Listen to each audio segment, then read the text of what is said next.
நாம தினசரி பயன்படுத்துற பெட்ரோல் 100% பெட்ரோல் கிடையாது. அதுல 80% மட்டும்தான் பெட்ரோல் இருக்கும். மீதி 20% எத்தனால் தான் கலக்கப்படுது. 2022 வரைக்கும் 12% மட்டுமே எத்தனால் கலக்கப்பட்டு வந்த நிலையில இப்போ 20% எத்தனால் கலக்கப்படுது.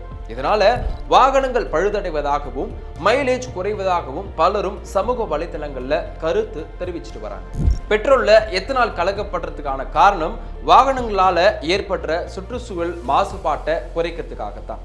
ஆரம்பத்துல இதுக்கு இருந்த வரவேற்பு இப்போ குறைய ஆரம்பிச்சிருக்கு. காரணம் 2015ல 2% இருந்தது, 2019ல 5% ஆச்சு. அதுக்கு பிறகு 2020ல 8%, 2021ல 10%, 2022ல 12%, 2025 இப்போ 20% ஆகிருச்சு.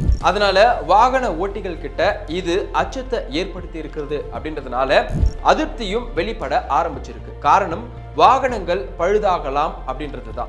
இதுக்கு வாகன கூட்டமைப்பு பதில் தெரிவிச்சிருக்கு. எத்தனால் கலப்பு பெட்ரோலை ரொம்ப பழைய வாகனங்களுக்கு பயன்படுத்தும் பொழுது மைலேஜ் குறையலாம்னு குறிப்பிடப்பட்டிருக்கு. ஆனா புதிய வாகனங்களுக்கு பயன்படுத்தும் பொழுது கூட மைலேஜ் பாதிப்பு பாதி குறையுது அப்படின்ற குற்றச்சாட்டை மறுத்திருக்காங்க. இதுக்குன்னு நடத்தப்பட்ட ஆய்வுல கூட 2 முதல் 4% அளவுக்கு மட்டுமே குறையும் அப்படின்னும், அதுக்கு இது மட்டும் இல்ல என்ஜின் தேய்மானம் உள்ளிட்ட பல்வேறு காரணிகளும் காரணமா இருக்குன்னு குறிப்பிடப்படுது.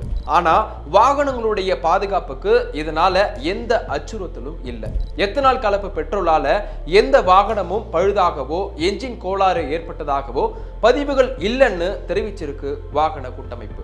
ஒருவேளை பிரச்சனை ஏற்பட்டாலும் வாரண்டி அல்லது இன்சூரன்ஸை இதை கிளைம் பண்ணிக்க முடியும்னு குறிப்பிடுறாங்க. வாகன தயாரிப்பு நிறுவனங்களை பொறுத்த வரைக்கும் நீங்க பயன்படுத்துற 2 வீலர் வாகனம் E20 அப்படின்ற எத்தனால் கலப்பு ஏற்றதான்னு உறுதிப்படுத்த சொல்றாங்க. 2020க்கு பிறகு வெளிவந்த வாகனங்கள் இதுக்கு ஏற்றதா தான் தயாரிக்கப்படுது. அதுக்கு முந்தைய ஆண்டு தயாரிப்புகளா இருந்தா கண்டிப்பா ஷோரூம்ல இது தொடர்பான பாதுகாப்பு அம்சங்களை செக் பண்ணிக்க சொல்றாங்க.